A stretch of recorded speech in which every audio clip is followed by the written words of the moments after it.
Hello listener, বিগত লেকচারে আমরা ডিজাইন প্যাটার্ন নিয়ে বেশ কিছু থিওরিটিক্যাল ডিসকাস করেছিলাম।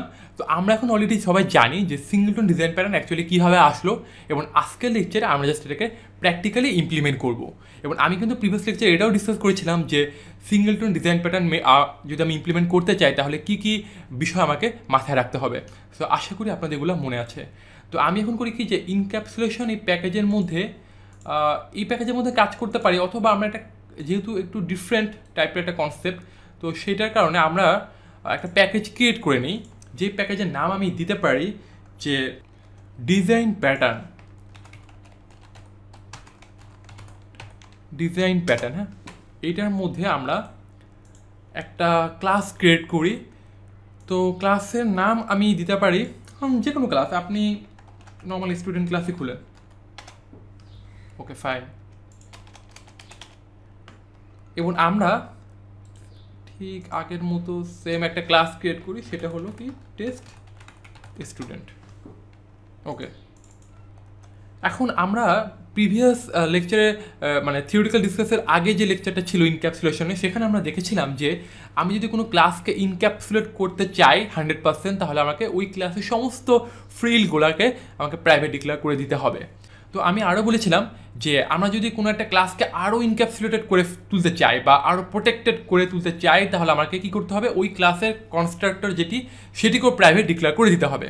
তাহলে কী হবে যে কেউ মানে বাইরের কোনো ক্লাস থেকে কেউ এসে ডিরেক্টলি ওই ক্লাসের কোনো ইনস্ট্যান্স বা অবজেক্ট ক্রিয়েট করতে পারবে না। সো এতে করে আমরা বিষয়টাকে আরও প্রোটেক্টেড করে তুললাম। তো এই যে কনস্ট্রাক্টরকে আমরা যে প্রাইভেট ডিক্লেয়ার করে দিব, এবং আমরা যে এই কনস্ট্রাক্টরকে হচ্ছে একটা অ্যাক্সেস করতে একটা সিস্টেম রাখতে হবে, তাই না, গেটার এবং সেটারের মাধ্যমে। মানে ইনস্ট্যান্স ক্রিয়েট করবেই, বাট একটা প্যাটার্ন ফলো করে ইনস্ট্যান্স ক্রিয়েট করতে হবে। মানে নর্মালি ডিরেক্টলি কেউ এই ক্লাসের ইনস্ট্যান্স ক্রিয়েট করতে পারবে না। তো এই বিষয়টাকে ইমপ্লিমেন্ট করতে হলে আমাদেরকে যে ডিজাইন প্যাটার্নের হেল্প নিতে হবে বা ফলো করতে হবে, সেটা হলো সিঙ্গেলটন ডিজাইন প্যাটার্ন। তো এই সিঙ্গেলটন ডিজাইন প্যাটার্ন অ্যাকচুয়ালি কোথা থেকে আসলো, বা এটা মানে কীভাবে এই কনসেপ্টটা ডেভেলপ করা হয়েছে, বা এটাকে আমরা কেন ইউজ করি, বা এটা অ্যাডভান্টেজ কী, এগুলো বোঝানোর জন্যই কিন্তু আমি এক্সট্রা একটা লেকচার ক্রিয়েট করেছি। সেটা হলো যে design pattern, overview of design pattern নামে আমি একটা লেকচার দিয়েছি, যেটা আমরা বিগত লেকচার অলরেডি কভার করেছি। সো আমরা কিন্তু এখন জানি যে সিঙ্গেলটন ডিজাইন প্যাটার্ন অ্যাকচুয়ালি কোথা থেকে এসেছে। যে ডিজাইন প্যাটার্ন হলো হোল একটা কনসেপ্ট। এই ডিজাইন প্যাটার্নের মধ্যে 23 ধরনের ডিজাইন প্যাটার্ন আছে, যেগুলোকে আবার 3টা ক্যাটাগরিতে ভাগ করা হয়েছে। সেই 3টা ক্যাটাগরির একটা ক্যাটাগরি হলো ক্রিয়েশনাল ডিজাইন প্যাটার্ন, এবং ক্রিয়েশনাল ডিজাইন প্যাটার্নের আরেকটা সাব ক্লাস বা একটা হচ্ছে কী বলবো মানে সাব প্যাটার্ন হলো এই সিঙ্গেলটন ডিজাইন প্যাটার্ন। এবং ওই সিঙ্গেলটন ডিজাইন প্যাটার্নটা ইমপ্লিমেন্ট করে আজকে আমি আমার এই ক্লাসের কনস্ট্রাক্টরকে আমি প্রাইভেট ডিক্লেয়ার করে দেওয়ার পরেও এমন একটা সিস্টেম ডেভেলপ করবো যাতে করে বাইরের ক্লাস থেকে ইজিলি আমার এই ক্লাসে একটা কনস্ট্রাক্টর ডিক্লেয়ার করতে পারে, বাট আমাদের ওই ডিজাইন প্যাটার্ন ফলো করে তারা যেন এই কাজটা করে, মানে তারা যেন ইনস্ট্যান্সটা ক্রিয়েট করতে পারে। সো দেখেন, আমি যদি এখন এই ক্লাসের কনস্ট্রাক্টর, সো এই ক্লাসের ডিফল্ট কনস্ট্রাক্টর কি স্টুডেন্ট। তো আমি এখন করলাম কি, এই যে এইটাকে আমি প্রাইভেট ডিক্লেয়ার করে দিলাম কনস্ট্রাক্টরটাকে। সো এতে করে কী হবে দেখেন, টেস্ট স্টুডেন্ট ক্লাসের মধ্যে আমি মেইন মেথড লিখে নিই, এবং মেইন মেথডের মধ্যে থেকে আমি এখন একটা ইনস্ট্যান্স ক্রিয়েট করতে চাই। হ্যাঁ, যে student S equals to new student. দেখেন আমাদেরকে অবজেক্ট ক্রিয়েট করতে দিচ্ছে না। কি বলতে দেখেন, change visibility of student to package, মানে ভিজিবিলিটি তুমি চেঞ্জ করে দাও। যেহেতু আমি এখানে প্রাইভেট ডিক্লেয়ার করছি, তো সেহেতু বাইরে থেকে কোনো ক্লাস এই ক্লাসের আর কোনো অবজেক্ট বা ইনস্ট্যান্স ক্রিয়েট করতে পারবে না। এখন যদি আমি একটা বিষয় করি, সেটা এমন যে আমি এই ক্লাসের একটা মানে রেফারেন্স আমি এখানে ক্রিয়েট করে রাখতে পারি এইভাবে, বা একটা আমি অবজেক্ট এখানে ক্রিয়েট করতে পারি এইভাবে, যে private static final student S equals to new student. আমি আচ্ছা এখানে মনে করেন যে এইভাবে দিতে হবে যে স্টুডেন্ট ওবিজে। যেহেতু আমি ফাইনাল ডিক্লেয়ার করেছি, সেহেতু ভেরিয়েবল নামটা অবশ্যই আমাদেরকে কী করতে হবে, ক্যাপিটাল লেটার দিতে হবে। সো ফাইনাল হলো একটা কিওয়ার্ড, এটা নিয়ে মেবি মনে হয় আমি আগে ডিসকাস করা হয় নাই। সো ফাইনাল কিওয়ার্ডটা হলো কি, যে আমি যদি এটাকে কোনো ভেরিয়েবল আগে ডিক্লেয়ার করি, তাহলে ওই ভেরিয়েবলটাকে মানে এইটার ভ্যালু আর কখনোই চেঞ্জ করা পসিবল না।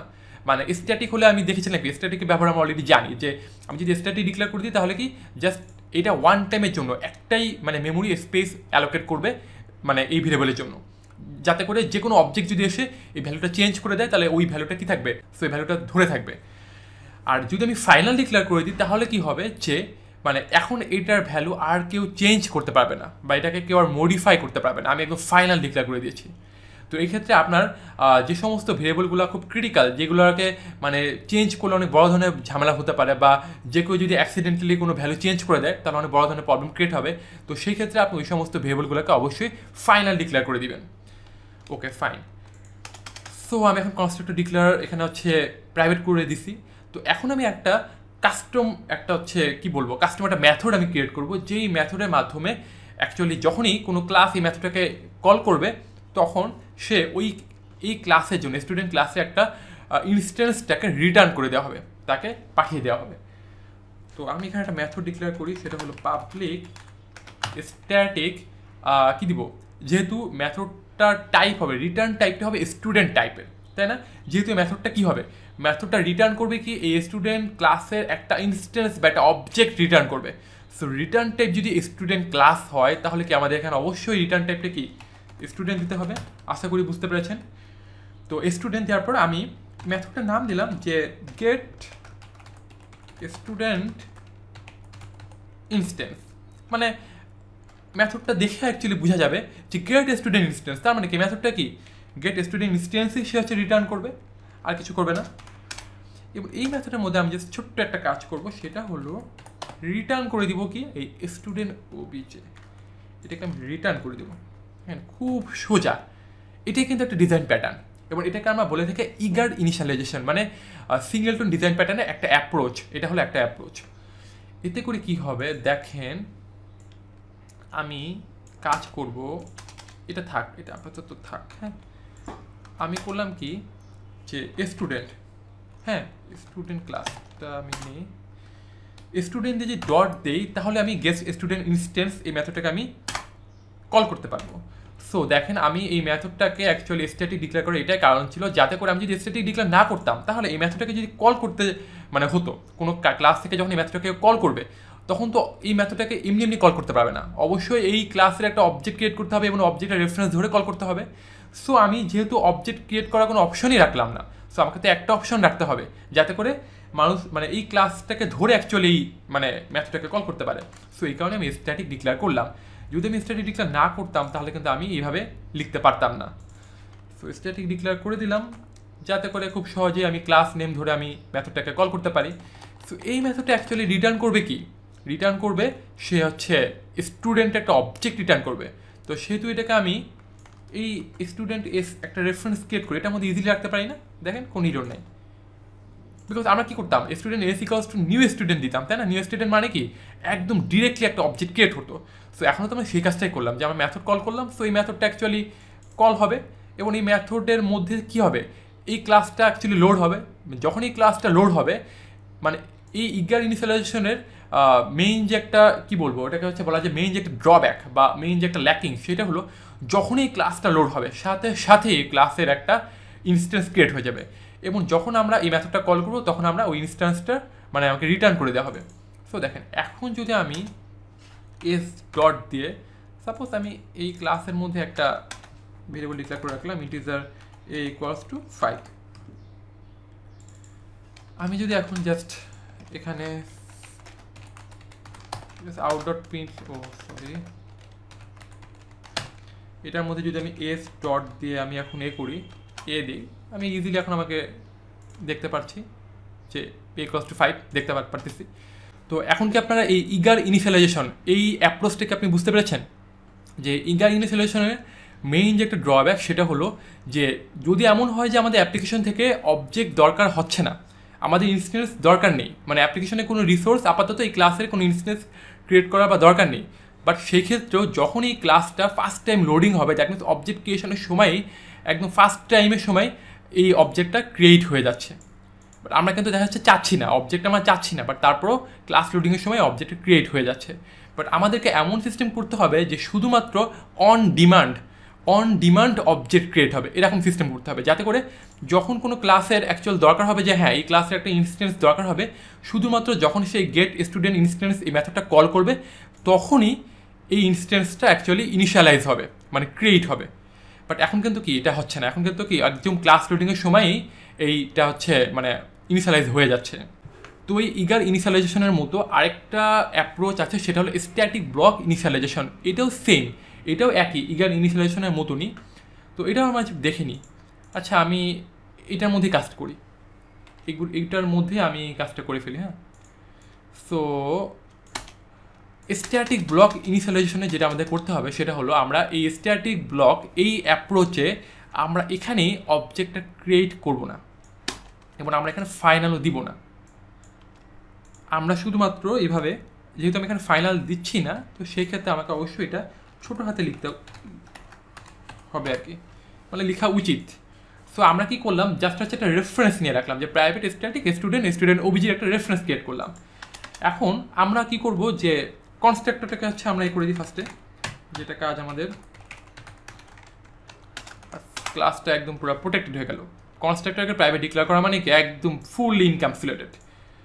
সো এখন আমরা যে কাজটা করব সেটা হলো স্ট্যাটিক একটা ব্লক নিব। আমি আপনাদেরকে শিখিয়েছিলাম না স্ট্যাটিক ব্লক, সেম একইভাবে এখন একটা স্ট্যাটিক ব্লক আমি নিলাম এবং এই স্ট্যাটিক ব্লকের মধ্যে আমরা একটা কাজ করব, সেটা হলো এই student OBJ equals to new student. That means যখন এই ক্লাসটা লোড হবে সবার ফার্স্টে লোড হয় কি স্ট্যাটিক ব্লক, স্ট্যাটিক মানে ফিল্ডগুলো আগে হয়, দেন এরপর হচ্ছে কি স্ট্যাটিক ব্লক হয়। সো স্ট্যাটিক ব্লকটা যখন এক্সিকিউট হবে তখন সাথে সাথে ইনস্ট্যান্সটা ক্রিয়েট হয়ে যাবে এবং এটা কি স্টুডেন্ট ওবিজি এটার মধ্যে থাকবে। সো এরপরে আমরা মেথডের মধ্যে ওই স্টুডেন্ট ওবিজিকেই তো আমরা রিটার্ন করে দেবো, তাই না? তো দেখেন এটা কিন্তু সেম ইগার ইনিশিয়ালাইজেশনের মতনই, কিন্তু এখানেও কিন্তু আমরা actually on demand object creation কিন্তু ব্যাপারটা এখানেও ঘটতেছে না, যে মানে মেথডটা কল করলে যে অবজেক্ট ক্রিয়েট হবে এরকম না, ক্লাসটা লোড হলেই কিন্তু অবজেক্ট ক্রিয়েট হবে, তাই না? ক্লাসটা লোড হলে স্ট্যাটিক ব্লক এক্সিকিউট হবে, তখনই কিন্তু অবজেক্ট ক্রিয়েট হয়ে যাচ্ছে। এটা কিন্তু actually on demand object creation আমরা যেটা চাচ্ছি, সবচেয়ে বেস্ট যে প্র্যাকটিস যেটা আমরা করে থাকি, সেটাও কিন্তু এখন আমরা অ্যাচিভ করতে পারতেছি না। বাট এখানে স্ট্যাটিক ব্লকের একটা সুবিধা আছে, সেটা হলো যদি অবজেক্ট ক্রিয়েশনের সময় কোনো এক্সেপশন থ্রো করে সেটাকে আমরা হ্যান্ডেল করতে পারি। এখন আপনি বলতে পারেন যে হঠাৎ করে আবার এক্সেপশন কোত্থেকে আসলো। এক্সেপশন নিয়ে আমরা মানে ফার্দার আমরা পরবর্তীতে খুব ডিটেলসে ডিসকাস করবো, খুব মোস্ট ইম্পর্টেন্ট একটা বিষয় এক্সেপশন হ্যান্ডেলিং। তো আপাতত জাস্ট একদম বেসিক কিছু কথাবার্তা বলি, সেটা হলো সাপোজ আমি যখন এই লাইনটা লিখতেছি, হতে পারে এটার মধ্যে কিছু লজিক্যাল কোনো ইরর আছে, বা এটা যখন অবজেক্টের ক্রিয়েট মানে হবে তখন দেখা যাচ্ছে কোনো মানে এক্সেপশন থ্রো করতে পারে, দ্যাট মিনস কোনো ইরর আসতে পারে। এক্সেপশন মানে কি অ্যাকচুয়ালি ইরর। আমরা মনে করেন যে লজিক লেখার সময় কোনো ইমপ্লিমেন্টে কিছু ভুল লিখলাম বা খুব ভুল লজিক আমরা লিখলাম, বাট কম্পাইলার কিন্তু এটাকে মানে সে কিন্তু ঠিক আছে, সে কিন্তু অ্যাকচুয়ালি কি সিনট্যাক্সগত ইরর বা হচ্ছে মানে কম্পাইলেশন যে ইররগুলো হয় সেগুলোকে সে সলভ করতে পারে। বাট রান টাইম যে ইরোরটা অ্যাকচুয়ালি হয়, যেটা আমাদের লজিক্যাল কোনো ইরোর বা ডাটাবেস থেকে ডাটা আসতেছে না, সো কম্পাইলার কি বুঝবে যে ডাটাবেস থেকে ডাটা আসতেছে না কেন? দেখা যাচ্ছে আপনি ডাটাবেস ইমপ্লিমেন্ট করছেন, আপনার সার্ভার ডাউন, সো আপনার হচ্ছে ডাটা আসতেছে না, অ্যাপটা ডিরেক্ট মানে ক্র্যাশ করে যাচ্ছে যখন আপনি রান করতেছেন। বাট কম্পাইলার তো কোনো ভুল ধরবে না, বিকজ আপনার সিনট্যাক্সে কোনো প্রবলেম নাই, বা হচ্ছে আপনি যেভাবে আপনি কোড লিখতেছেন আপনার কোডিং স্ট্রাকচারের মধ্যে কোনো প্রবলেম নাই, সো কম্পাইলার এই ধরনের ভুলগুলো ধরে না। তো ধরেন যখনই অবজেক্ট ক্রিয়েট হচ্ছে সাথে সাথে একটা ইরোর হচ্ছে, সো এই ইরোরটাকে আমরা হ্যান্ডেল করতে পারি একটা ছোট্ট একটা 2-3 লাইনের কোডের মাধ্যমে, সেটা হলো ট্রাই এবং ক্যাচ। ট্রাই এবং আমরা এখানে লিখতে পারি ক্যাচ, মানে ভুল হলে খাপ করে ধরে ফেলো, আর কিছু না। সো ক্যাচের মধ্যে আমরা কি করতে পারি, যে ক্যাচে এখানে একটা প্যারেন্থেসিস থাকবে, অ্যাকচুয়ালি এই প্যারেন্থেসিসের মধ্যে আমরা এক্সেপশন, এটা হচ্ছে একদম সুপার ক্লাস সমস্ত এক্সেপশনের, তো আমরা এক্সেপশন এভাবে দিতে পারি। দেওয়ার পর আমরা এখানে একটা হচ্ছে মানে একটা এক্সেপশন থ্রো করতে পারি। সেটা কীভাবে করা যায়, যে এইভাবে থ্রো একটা কিওয়ার্ড আছে, থ্রো নিউ, আমি বুঝতে পারতেছি আপনাদের মাথা খারাপ হয়ে যেতে পারে, যে throw new run time exception, এখান থেকে রান টাইম এক্সেপশন, হ্যাঁ এইটা, যেটার মধ্যে আমরা এভাবে বলে দিতে পারি যে কি বলতে পারি, যে অবজেক্ট ক্রিয়েশনের সময় হচ্ছে প্রবলেমটা হচ্ছে, যে exception occurred in creating the instance. So এই ইনস্ট্যান্সটা ক্রিয়েট করার সময় যদি কোনো এক্সেপশন থ্রো করে তাহলে আমরা এভাবে হ্যান্ডেল করতে পারি। সো আমরা এখন কি করব, এই ট্রায়ের মধ্যে এই কাজটা করব। কি করলাম, যে ট্রায়ের মধ্যে মানে আমরা যদি এই ধরনের কোনো মানে আমরা যদি গেস করি যে হ্যাঁ আমরা যে কোডগুলো লিখতেছি, সাপোজ আপনি 3টা স্টেটমেন্ট লিখলেন, হতে পারে এই 3টা স্টেটমেন্টের মধ্যে আপনি গেস করতেছেন না এই 3টা স্টেটমেন্ট এমন 3টা স্টেটমেন্ট যেগুলো অ্যাকচুয়ালি রান টাইমের সময় বা কম্পাইল করার সময় ইরর আসতে পারে, আপনার অ্যাপটা ক্র্যাশ করতে পারে। তো সেই ক্ষেত্রে আপনি যাতে করে অ্যাপটা ক্র্যাশ না করে বা প্রোগ্রামটা ক্র্যাশ না করে, সেক্ষেত্রে আপনি এই ট্রাই এই ব্লকের মধ্যে আপনি কোডগুলোকে লিখবেন এবং এই ব্লকটা শেষ হওয়ার পর একটা দিবেন, একটা কিওয়ার্ড লিখবেন ক্যাচ, ক্যাচের প্যারেন্থেসিসের মধ্যে আপনি এক্সেপশন এভাবে দিবেন, দেওয়ার পর এই যে কার্লি ব্রেস এর মধ্যে আপনি লিখবেন কি যে throw new run time exception. তার মানে এটার মধ্যে যদি কোনো ইরর হয় তো সেই ক্ষেত্রে আমরা এটা এক্সিকিউট করবে, throw new run time exception এটা এক্সিকিউট করবে। দ্যাট মিনস আপনার মানে প্রোগ্রামটা ক্র্যাশ করবে না। আচ্ছা, তো সেই ক্ষেত্রেও কি আমরা একইভাবে সেম দেখেন আমি প্রোগ্রামটাকে রান করি 5 আমরা দেখতে পাচ্ছি। আচ্ছা, তো এখানে আমরা যে এক্সট্রা কিছু কাজ করলাম, হ্যাঁ যে এই যে ট্রাই এই লাইন এবং এই ক্যাচ এই লাইন, এই থ্রো নিউ এক্সেপশন এবং এইটুক আপাতত এইটুক নিয়ে আপনি মাথা ঘামানোর কোনো দরকার নেই। মানে এইগুলো নিয়ে আবার চিন্তার কোনো কারণ নেই যে এগুলো আবার কোথা থেকে আসলো কিছুই বুঝলাম না। আমিও বুঝতে পেরেছি যে এইগুলো আপনাদের এখন মানে এগুলো আপনারা নিজেরা এখন ভালোভাবে বুঝতে পারছেন না, বাট যখন আমরা এক্সেপশন হ্যান্ডেলিংয়ের ক্লাসগুলো দেখবো, লেকচারগুলো দেখবো, তখন আপনি এইটা বিষয়ে আপনি সম্পূর্ণ আপনার কনসেপ্ট ক্লিয়ার হয়ে যাবে। তো আপাতত এই লাইনগুলোকে ভুলে যান। যে আমি জাস্ট দেখলাম কি যে স্ট্যাটিক ব্লক ইনিশিয়ালাইজেশনের মধ্যে মানে এটার একটা অ্যাডভান্টেজ হলো কি যে আমরা যদি এমন কোনো সিনারিও দেখি যে আমাদের যে ইনস্ট্যান্সটা আমরা ক্রিয়েট করতেছি এটা ক্রিয়েট হওয়ার সময় কোনো এক্সেপশন থ্রো করতে পারে, সেটা রান টাইমে বা যে কোনোভাবে একটা এক্সেপশন থ্রো করতেছে, তো সেই ক্ষেত্রে যাতে এক্সেপশনটা থ্রো না করে, দেখা যাচ্ছে আমাদের প্রোগ্রামটা যেন ক্র্যাশ না করে, তো সেই ক্ষেত্রে আমরা এই ধরনের এক্সেপশন হ্যান্ডেল এই কাজগুলো করে থাকি। তো এগুলো আমরা ফিউচারে অনেক মানে ডিটেলসে ডিসকাস করবো। এখন আপাতত এগুলো নিয়ে চিন্তার কোনো কারণ নেই, জাস্ট আপনি এখন এগুলো নিয়ে চিন্তা করেন যে এই ডিজাইন প্যাটার্ন এগুলো নিয়ে আপনি প্র্যাকটিস করেন, এগুলো নিয়ে আপনি বাসায় নিজেরা আমার এই লেকচার দেখা দেখে আপনি প্রত্যেকবার এই কোডগুলো লিখেন, স্টেটমেন্টগুলো লিখেন, রান করেন, প্র্যাকটিস করেন, এগুলো ভালোভাবে আয়ত্ত করার ট্রাই করেন। এগুলো নিয়ে আপাতত মাথা ঘামাতে হবে না এক্সেপশন হ্যান্ডেল নিয়ে, ওকে? এগুলো আমরা পরে ফিউচার ইনশাল্লাহ দেখবো। সো দেখেন আমরা কিন্তু এই লেকচারে ইগার ইনিশিয়ালাইজেশন এবং স্ট্যাটিক ব্লক ইনিশিয়ালাইজেশন এই দুইটা আমরা দেখে ফেললাম, বাট এই একটাও কিন্তু বেস্ট প্র্যাকটিস না। বাট এগুলো আমি দেখালাম কেন, বিকজ আপনাদের কনসেপ্ট যেন ক্লিয়ার হয় যে আপনি মানে আমরা যে বেস্ট প্র্যাকটিস করবো এটা আগে যদি আমরা আগের প্র্যাকটিসগুলো না দেখি তাহলে কিন্তু আমরা বেস্ট প্র্যাকটিস এটার যে অ্যাকচুয়াল যে অ্যাডভান্টেজ বা এটার যে বেনিফিট সেটা কিন্তু আমরা বুঝতে পারবো না। তো সেই ক্ষেত্রে আমি দুইটা অ্যাপ্রোচ আপনাদেরকে দেখালাম, আপনারা এই দুটো অ্যাপ্রোচ করতে পারবেন। ইগার ইনিশিয়ালাইজেশন আমরা করতে পারবো যদি এমন হয় যে আমাদের ওই ক্লাসটার ইনস্ট্যান্স অনেকগুলো রিসোর্স ইউজ করতেছে না, খুব অল্প সংখ্যক রিসোর্স দেখা যাচ্ছে আমাদের ওই ক্লাসটাকে ইউজ করতেছে, তো সেই ক্ষেত্রে আমরা ইগার ইনিশিয়ালাইজেশন এই অ্যাপ্রোচটা আমরা ইউজ করতে পারবো। বাট যখন আপনার এমন হবে যে অনেক ক্লাস বা অনেক রিসোর্স অনেক ডাটাবেস আপনার হচ্ছে কী করতেছে এই ক্লাসে একটা ইনস্ট্যান্স তাদের দরকার হচ্ছে বা ক্রিয়েট করতেছে, তো সেই ক্ষেত্রে আমরা এই ইগার ইনিশিয়ালাইজেশন বা স্ট্যাটিক ব্লক ইনিশিয়ালাইজেশন এগুলোতে যাব না, আমরা সরাসরি চলে যাব কি লেজি ইনিশিয়ালাইজেশন। দ্যাট মিনস এই সিঙ্গেলটন ডিজাইন প্যাটার্নের মধ্যে লেজি ইনিশিয়ালাইজেশন এই অ্যাপ্রোচটাই হলো সবচেয়ে বেস্ট অ্যাপ্রোচ, যেটা আমরা সবসময় প্র্যাকটিস করি এবং আমরা যখন অ্যান্ড্রয়েড ডেভেলপমেন্ট করবো তখন কিন্তু আমরা এই লেজি ইনিশিয়ালাইজেশন এবং এই লেজি ইনিশিয়ালাইজেশনের আরেকটা মানে অ্যাডভান্স ভার্সন আছে, সেটা হলো ডাবল লকড প্রিন্সিপাল। সো এইগুলো আমরা দেখবো, আমরা এইগুলো প্র্যাকটিস করবো সবচেয়ে বেশি। তো নেক্সট লেকচার আমরা এগুলো নিয়ে ডিসকাস করবো। সো আজকের লেকচার এতটুকুই, বিকজ অলরেডি লেকচারটা অনেক বড় হয়ে গেছে। সো এই লেকচারের মধ্যে আমি আর লেজি ইনিশিয়ালাইজেশন বা ডাবল লক প্রিন্সিপাল এগুলো দেখাতে চাচ্ছি না। সো আমরা নেক্সট লেকচার এগুলো দেখবো। So stay connected with me to see my next lecture. Thank you again.